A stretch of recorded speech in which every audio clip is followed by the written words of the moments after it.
सभी का स्वागत है दोस्तों। आप सब कैसे हैं? कमेंट बॉक्स में जरूर बताइएगा आप सब कैसे हैं। आप सबके लिए आसानी माता का लेके आए हैं सोहर गीत। आसान माता का सोहर गीत लेकर आए हैं। आप सबको कैसा लगेगा कमेंट बॉक्स में जरूर बताइएगा। ज़्यादा बड़ा नहीं है, छोटा सा है, आप सब फुल वाच करके ही सुनिएगा। बोरई में अंगना लिपाए तो यासना बिछाए तो यासना बिछाया हो। सासू अजुई है अवसानी मैया तो गोतिनी बोलावा तो गोतिनी बोलावा हो। लाहुरी नदिया बोलाए तो अरज सुनाए तो अरज सुनाए हो। ननदी हाली बेगे भुजवा बोलावा तो चनावा भुजावा तो चैया भुजावा तो हो। ननदी हाली बेगे भुजवा बोलावा तो चनावा भुजावा तो चनिया भुजावा हो।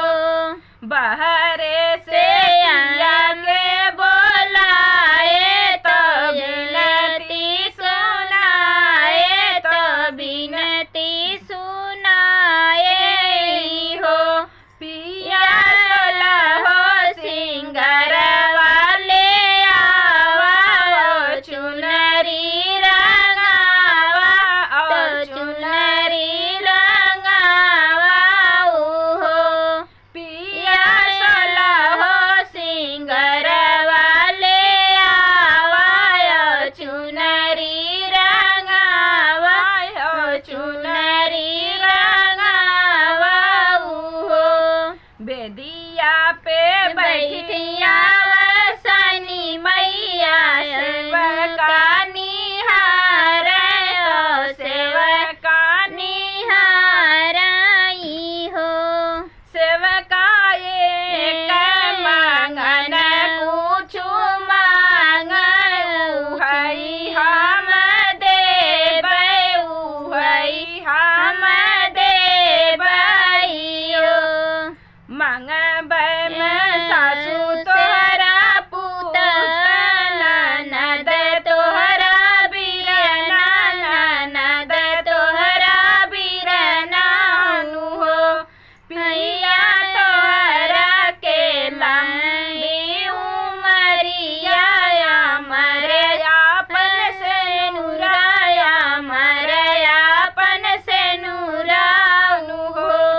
मंगबै में सासू तोहरा पुत ननद तोहरा बीरना ननद तोहरा बीरना हो।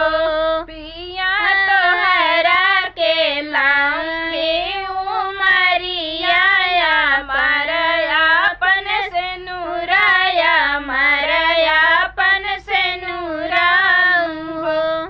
हमारा गाना कैसा लगा कमेंट बॉक्स में जरूर बताइए। मिलते हैं नए गाने के साथ नेक्स्ट वीडियो में, तब तक के लिए धन्यवाद।